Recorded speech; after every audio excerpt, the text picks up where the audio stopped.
Hi Leo, bigyan kita ng reading.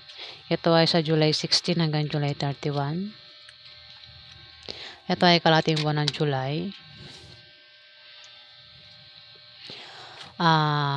Paalaala po na ito po ay general reading at hindi po ito personal reading.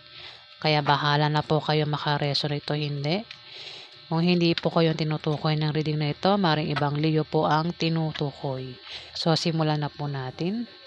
Ano ang ganap sa mga Leo sa July 16 hanggang July 31?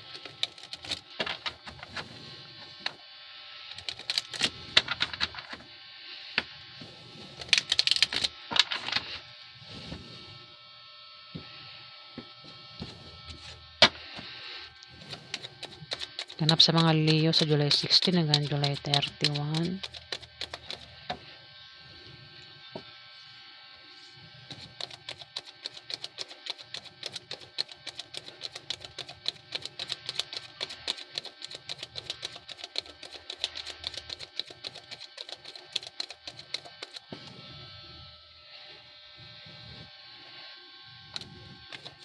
Ganap sa mga Leo.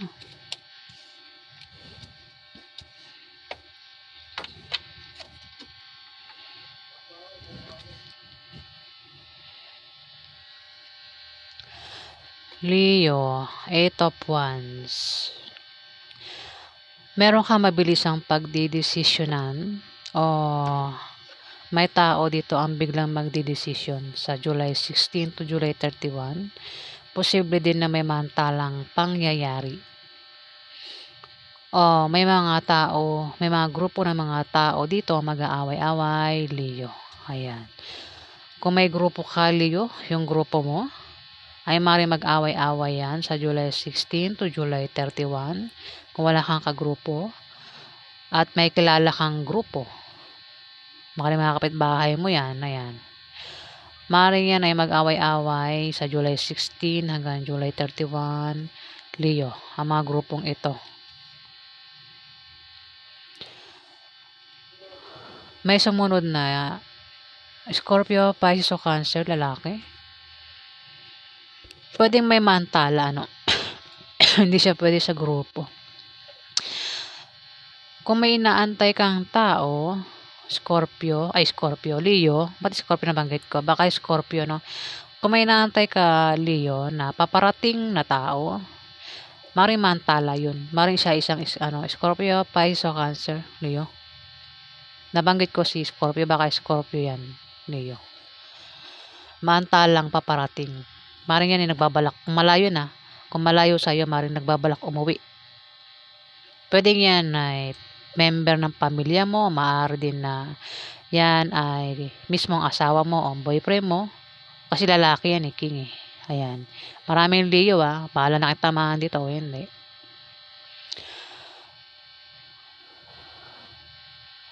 Pwede rin naman na ikaw ito Leo. Maring kasi ito, nagme-meditate King lalaki ito Baka isa kang lalaking Leo. Si King of Cups. Ito'y mahinahon.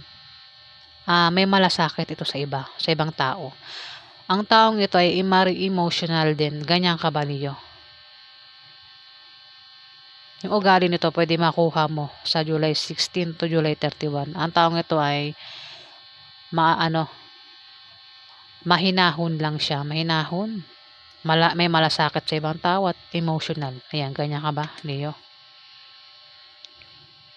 Maaaring maging ganyan ugali mo. Pero kung hindi ikaw yan, meron ditong Scorpio, Pisces o Cancer. Kasi may mantala dito Pwedeng paparating na tao, tawag, message. Tao sumunod, maaaring siya yung naantay. Napaparating, mukhang mantala. Hindi matuloy. Leo. Darating pero hindi sa tamang araw. Leo. Nakabaliktad si Ace of Cups. Maaaring ikaw ay magdududa dito. Magdududa ka o ikaw ay makakaramdam ng kalungkutan dito sa July 16 to July 31. Leo, kasi nga may inaantay kang paparating Puwedeng tao ano, kasi tao sumunod, eh. At magdududa ka at makakaramdam ka ng kalungkutan, Leo.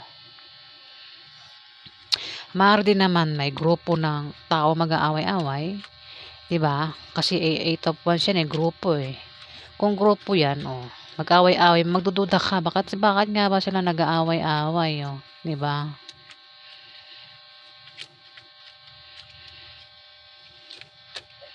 Maaari din na meron kang mabilisang pagdedesisyonan, pero hindi yan kokonek ano. O baka tao nga ano, na paparating na inaantay mo, Leo. Pero hindi nga sisipot ano, ayun. Ngayon magdududa ka at maaaring makaramdam ka ng kalungkutan. Maraming Leo, bahala na kayong tamaan diyan o hindi. Ano pa ang ganap kay Leo sa July 16 hanggang July 31?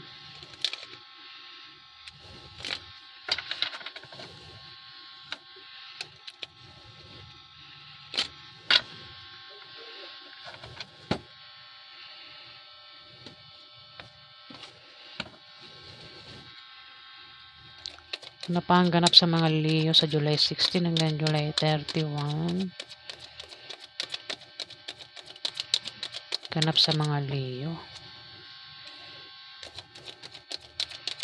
Ganap sa mga Leo.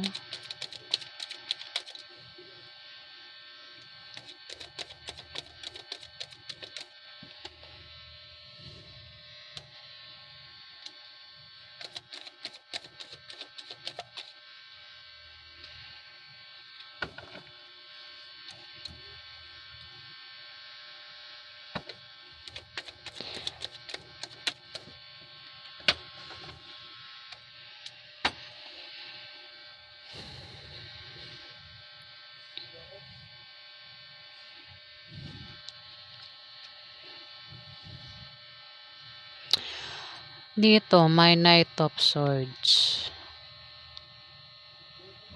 Ito ay lalaking matalino, diretso, palagi may opinion, masakit magsalita.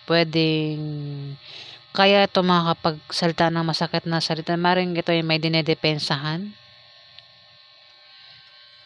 Pwedeng nangyari na kasi may dasan dito sa Leo. May tao rito, Leo. Libra, Aquarius, Gemini, lalaki.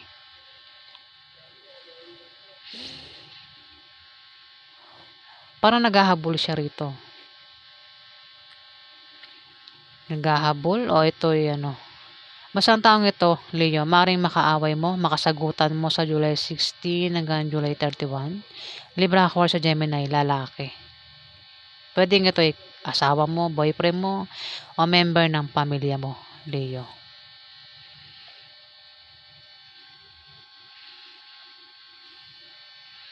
Kasi may natay kang tao rito, eh.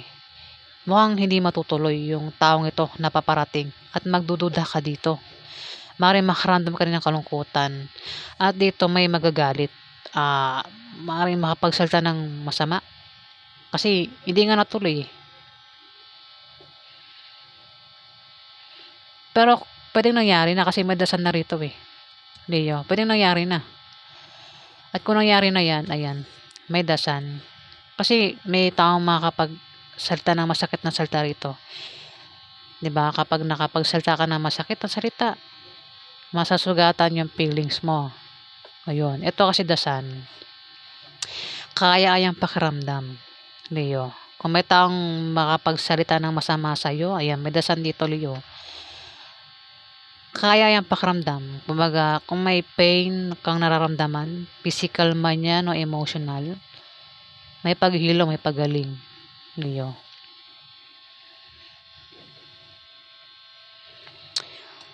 Kumbaga, kung may taong nagtraydo sa'yo, nanakit sa'yo, ayan, kasi kaya-ayang pakiramdam nga, eh. Magandang kalusugan. Kung may sakit ka o may sakit sa pamilya nyo, ayan, may paggaling, Leo, sa July 16 to July 31. Maaari din kung may nanakit sa'yo, pwedeng may taong, kung boyfriend mo yan, mag-away kayo at magkahiwalay, ayan. At di ka pa rin makamove on, ayan. Makaka-move on ka na, Leo, sa July 16 to July 31. maaari din na makabangon ka na sa pagkalugmok sa kabuhayan at iba pang aspeto ng buhay, Leo. May pakaramdam ka rito na parang ikaw ay nasa dilim. Pero sa July 16 to July 31, nasa liwanag ka na ng araw, Leo. The sun. Pwede nangyari na nga kasi may dasan na rito eh. Pero kung hindi pa nangyari, ay paghandaan mo, Leo. Baka meron ka inaantay na tao na paparating pero mukhang hindi matutuloy. Kaya naman dito magdududa ka, magtataka ka.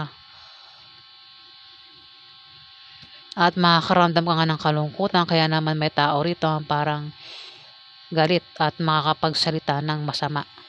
Pero may dasan.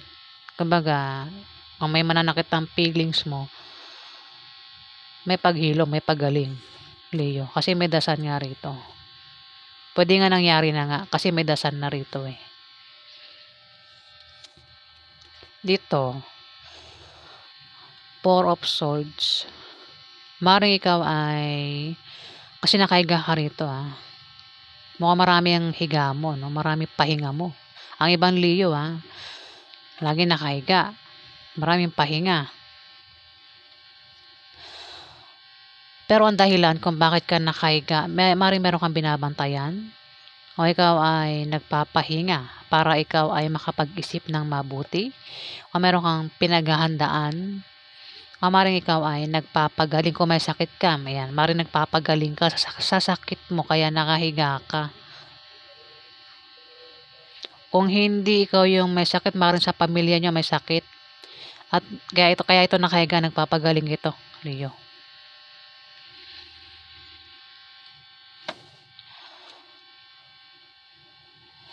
Maaari din naman na baka wala kang trabaho. Ayan, kaya puro higa na lang, pahinga. Higa at pahinga na lang ang ginagawa mo. Ayan. Tumapat ang 8 of Wands. May grupo ng tao rito. Maaari sa pagtulog mo, sa pagpahinga mo, mangyari ang away-away ng grupo. Leo, grupo ng mga tao magkaroon ng away sa July 16 to July 31. Leo. Maaari din na may inaantay ka rito. Kaya ikaw ay nakahiga kasi dito. May inaantay kang paparating dito pero mukhang hindi matutuloy. Parang isang tao yata yung inaantay mo ito. Scorpio, Pisces o Cancer. Para maring kaya ka nakahiga, maring nag-aantay ka rin. Leo. Maraming Leo Bahala na kayong makaresonate. Dito may kukutuban dito. Kinukutuban at may intuition ito. Meron kang intuition o kutob na kailangan mong pakinggan. Lalo na kung masama yung kutob mo. Paniwala mo yung kutob mo, Leo, sa July 16 to July 31. Maaari din na may makaka-impluwensya sa'yo, babae. Para mabago ang pananaw mo sa buhay. Pwedeng nanay mo, ate mo, kaibigan ng babae, Leo. Pwede rin naman, kasi may tumapat ang Scorpio, Pisces o Cancer. Maaaring ikaw yung magbigay ng, pwede ikaw yung maka-impluwensya sa kanya. Ito, si King of Cups, Leo. Scorpio, Pisces o Cancer. Pwede ikaw din kinukutuban ka sa taong ito, Leo, o maaaring siya yung kinukutuban sa'yo. Ikaw nang bahala, makaresonate ito, hindi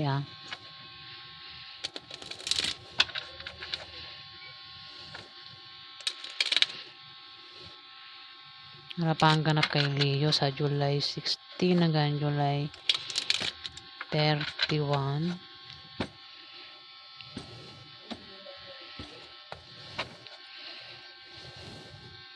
Ano pa ang ganap kay Leo sa July 16 hanggang July 31? Ay, wait lang.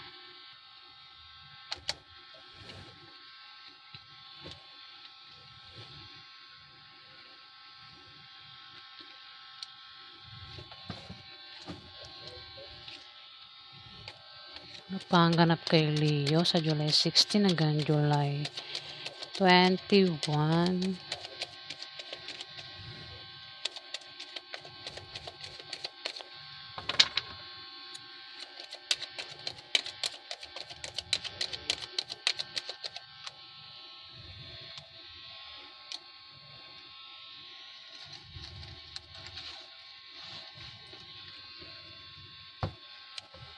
Napanganap kay Leo sa July 16 hanggang July 31.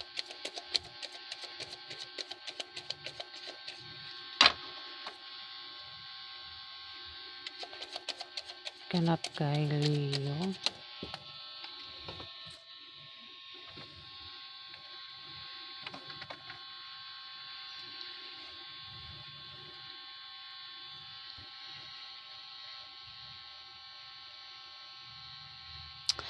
Meron ditong 10 of Pentacles.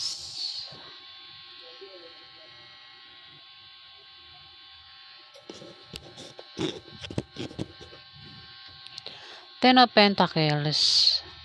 May hindi kayo inaasahang paglago ng kaperahan mo, Leo, sa July 16 to July 31. Pwedeng lump sum, trust funds, inheritance,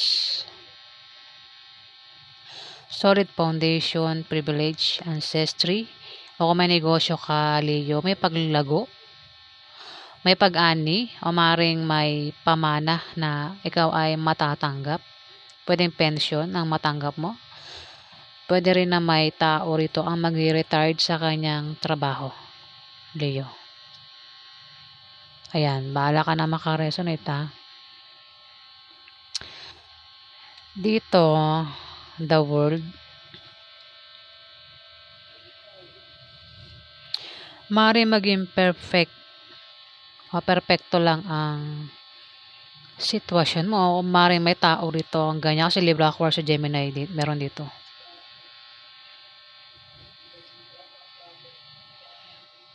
May tao rito, Leo, ang maaaring maging perfecto ang kanyang sitwasyon. Maaari din na may darating sa kanyang gantimpala o rewards. O maaaring resulta ng proyektong ginawa niya, Leo. Maaaring siya isang Libra, Aquarius o Gemini. Ayan. Ayan o, tumapat pa, dalawa. Si Libra, Aquarius, Gemini, isa itong lalaking mapag-isip, matalino, patas o ethical. Ito ay 25 years old pataas, Leo. Pwede nga asawa mo. Ito ay boyfriend mo, Leo. Pwede rin member ng pamilya mo. Pwede tatay mo, uncle mo, kuya mo, kung sino pa yan. Pwede boss mo. At may dasan dito. Ayan. Pwede rin siya rin ang tinutukoy ng dasan na, Leo. Kasi ito, taong masakit magsalita ito eh. At may dasan. Ano, dalawa? Libra, Aquarius, Gemini. Pwede ikaw nga makakatanggap ka ng masakit na salita sa isang Libra, Aquarius, Gemini. Pero mukhang nangyari na at makakalis ka na dyan, Leo. Kumbaga, wala ka nang iindaing sakit sa July 16 to July 31 dahil dasan na yan eh. Nasa liwanag ka na eh. Dito, maaaring isang Libra, Aquarius, Gemini din ang tinutukoy ng the world. Maaaring ang taong ito ay maging perfecto ang kanya sitwasyon. O maaaring ito ay makatanggap ng gantimpala o rewards sa July 16 to July 31, Leo. O maaaring ito ay nag-aantay ng resulta ng proyektong ginawa niya sa July 16 to July 31, Leo. Ayan. So, yan po ang ganap sa inyo mga Leo. Bahala na kayo makaresonate kung hindi po kayo yung tinutukoy. Maaaring ibang Leo po ang tinutukoy dito dahil marami po ang Leo. Kung nagustuhan niyo po ang aking reading, huwag kalimutan mag-like, mag-comment, at mag-subscribe. Sa hindi pa po nakapag-subscribe, paki-subscribe na lang po sa mga may gusto. Ayan, maraming salamat po guys.